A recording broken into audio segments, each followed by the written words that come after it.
साथियों नमस्कार। एक बार पूर्व मुख्यमंत्री स्वर्गीय मुलायम सिंह यादव से कुछ पत्रकारों ने पूछा कि आपने फूलन देवी को सांसद क्यों बनाया। मुलायम सिंह मुस्कुराए, कहे कि हम डॉक्टर लोहिया को मानने वाले लोग हैं। हम सावित्री जैसी स्त्री को राजनीति में नहीं लाना चाहते थे, जो पुरुषों के सामने समर्पण कर दे, जो जिसका विवेक पुरुष सत्ता के सामने खत्म हो जाए। हम द्रौपदी को पसंद करने वाले लोग हैं, जो प्रतिकार करती है, जिसने दुशासन के खिलाफ प्रतिकार किया। इसलिए हम फूलन देवी को लाए। और यह सच्चाई भी है कि फूलन देवी हमारे देश में दलितों पिछड़ों के सम्मान का प्रतीक है।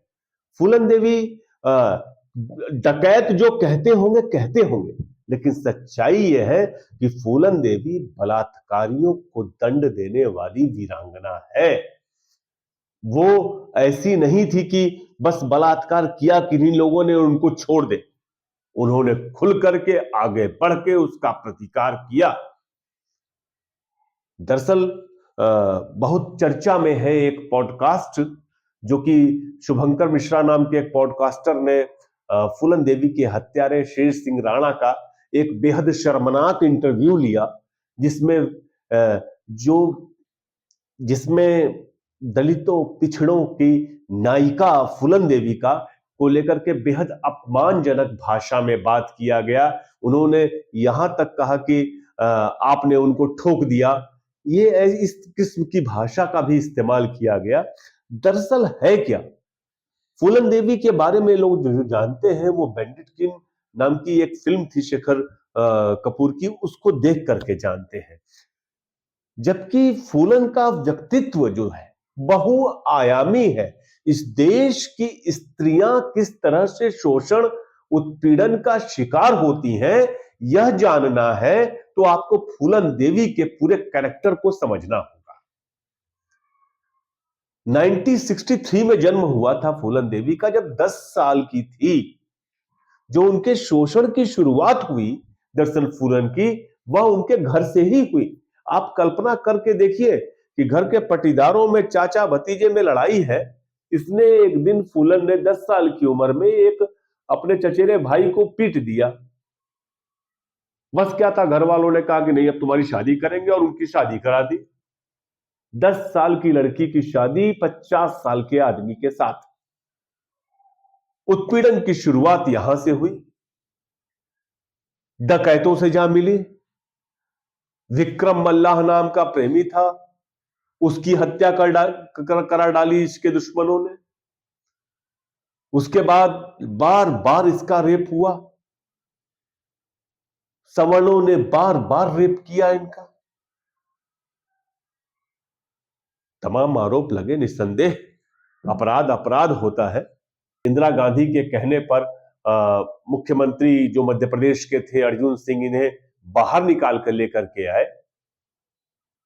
11 साल की सजा जेल में काटी। उसके बाद मुलायम सिंह यादव ने इनको रिहा करा करके बाकायदे सांसद बनाया, और जनता की प्रतिनिधि रही। मिर्जापुर का संसदीय सीट जो है मिर्जापुर की, बहुत महत्वपूर्ण सीट रही है। वहां से एक बार नहीं दो बार जीती वो। मिर्जापुर भदोई में इनके माने आप सोच नहीं सकते हैं आज भी कितने नाम लेवा हैं। जहां तक ये शेर सिंह राणा का सवाल है, ये तो पूरा अपराधी है, क्रिमिनल है पूरा, ऊपर से नीचे तक पूरा जीवन ही अपराध से भरा है। जब से केंद्र में और राज्य में बीजेपी की सरकार आई है, ये बस उनके लिए सक्रिय रहता है। मुझे तो आश्चर्य होता है कि जो लोग इनको फॉलो करते हैं, जो कि शुभंकर मिश्रा जैसे पॉडकास्टर को फॉलो करते हैं, जो कि शेर सिंह राणा को फॉलो करते हैं, उन पर आश्चर्य होता है। मुझे तो याद आश्चर्य अखिलेश यादव पर होता है, जो शुभंकर मिश्रा को बुला करके इंटरव्यू देते हैं। शेर सिंह राणा की खासियत यह थी कि 1998 में, इसका जानिए थोड़ा सा इसके जीवन को, आपको इसके व्यक्तित्व का अंदाजा लग जाएगा। ये रुड़की में पैदा हुआ, देहरादून के कॉलेज से इलेक्शन लड़ना चाहता था। इसने अपने अपहरण की अफवाह उड़ा दी कि मेरा अपहरण हो गया है। तो उसको लगता था कि हम यह अफवाह उड़ा देंगे तो हमें सिंपैथी का वोट मिल जाएगा। जब इसने फूलन देवी की हत्या की, हुआ ये कि ये गया था, उनकी एकलव्य सेना नाम की एक पार्टी थी छोटी सी, उसमें शामिल होने के लिए। जब गया तो फूलन देवी ने बाकायदे खीर बना करके खिलाया। देखिए इसका माने कितना कृतज्ञ आदमी है। खीर खाया, बाहर निकला, अपने 2-3 साथियों के साथ बाइक पर था, वो बाहर निकली, इनको गोली मार दिया। और बनता है अपने आप को बहुत साहसी कि मैंने बदला ले लिया राजपूतों का, जो 22 राजपूत मारे गए थे। अरे तू खाक बदला लेगा यार। तिहाड़ जेल से फरार हो गया। फरार हो गया तो फिर इसने अफवाह उड़ा दी कि मैं पृथ्वीराज चौहान की अस्थि लाने अफगानिस्तान चला गया था। बनारस के एक पत्रकार हुआ करते थे, रत्नेश। उन्होंने शेर सिंह राणा का एक इंटरव्यू किया था। मुझे याद है एक वीडियो जो कि सहारा समय पर दिखाया गया था। उसमें ये अफगानिस्तान यकीनन गया था और अफगानिस्तान जा करके एक पता नहीं किस गुफा में चला गया और वहां से पता नहीं क्या उठाया और कहा कि ये पृथ्वीराज चौहान की अस्थि। बीच में बांग्लादेश भी फरार हुआ था। ये इसके और बांग्लादेश के कनेक्शन के बारे में भी जानना चाहिए। बांग्लादेश जाता था, फर्जी पासपोर्ट लेकर के गया था, बार बार पासपोर्ट रिन्यू कराने आता था, उसी में पकड़ लिया गया। फिर वेस्ट बंगाल पुलिस ने इसे दोबारा पकड़ लिया। ही इज कंप्लीटली एक क्रिमिनल माइंडसेट का ये व्यक्ति है। और उसका इंटरव्यू दिखाया जा रहा है और आप लोग देख रहे हैं। फूलन देवी जैसी नायिकाओं का जो अपमान किया जा रहा है, उसके पीछे तमाम वजहें हैं। उन वजहों को समझिए। सवर्ण मानसिकता के जो पत्रकार हैं, ब्राह्मणवादी मानसिकता के जो पत्रकार हैं, वो चाहते हैं कि केवल उनके फर्जी नायक बचे रह जाए।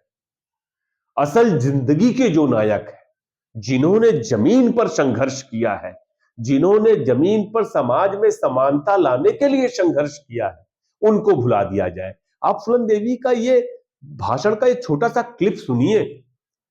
आपको क्या लगता है इसको सुनकर के ये बताइए कि क्या ये एक समझदार, सामाजिक न्याय की समझ रखने वाले अंबेडकरवादी नेता की जुबान है कि नहीं है? सुनिए क्या कह रही है फूलन देवी। वो तो लोगों की तो पूरी धारणा जो है वो गलत है एक तरह से। उन्होंने अत्याचार जो भी किया, नहीं सभी लोगों ने थोड़ा को किया भाई, कि सभी लोग अत्याचारी हो गए। जो गरीब तबका लोग है वो तो अत्याचार सहता है, जो सामंतवादी लोग हैं वो करते हैं। है? गरीब लोग थोड़ा को मतलब अत्याचार करने के लिए खड़े हो जाएंगे। गरीब लोग तो हमेशा मार ही मार खाता है। कितने बड़े बड़े कांड हुए है, साड़ूपुर कांड हुआ, दस्तमपुर कांड हुआ, अभी बांथेपुर गांव में कितना बड़ा रणवीर सेना ने कांड किया, उसको ऊपर मट्टी डाल दी। कोई कुछ नहीं, पकड़े जाएंगे, देखे जाएंगे। है एक हमारे यहाँ इतना बड़ा वो है क्या नाम, माफिया ब्रजेश सिंह, 5 लाख रुपए इनाम है उस पर सरकार की तरफ से मानने के लिए। और खुले आम AK-47 राइफल लेके घूमती है और उसके परिवार की प्रशासन सुरक्षा करता है। और हमें तो 15 दिन हुए थे, डकैत पकड़ के ले गए थे और तुरंत डकैत बना दिया, कुड़की कर ली मेरे घर की। मेरे माँ बाप को जेल थाने में जाकर बैठा लिया, तुम्हारी लड़की तो डकैत बन गई। 15 दिन में ही मेरा घर पूरा एकदम तहस नहस कर दिया था। है? तो ये भी तो कहो कि हमारे देश में जो क्या नीति है, गरीब के लिए और अमीर के लिए, और उस पर 5 लाख रुपए इनाम, उसका घर पुलिस नहीं डाल सकती है। उसके घर वालों के परिवार को पुलिस पकड़ के नहीं बंद कर सकती है। वो पैसे वाला है, ऊंची जात का है, इसलिए उसकी सुरक्षा भी करती है पुलिस। है वो कितना भी अपराध करता रहे, गरीब लोगों को मारता है, मानने दो। जिंदगी की आगे क्या प्लानिंग है आपकी, क्या सोच रही है आज से 5 हमारी सोच तो यही है कि इस देश में परिवर्तन बहुत जरूरी है आना। किस तरह आना चाहिए, हमारे सब जितने भी हमारे बैकवर्ड दलित अलग संघ के नेता हैं, सबको एक होके इस देश की वास्तव में गरीबों के लिए लड़ाई लड़नी है तो एक होके लड़ाई लड़नी चाहिए। और महिलाओं के लिए, महिलाओं को तो अभी भी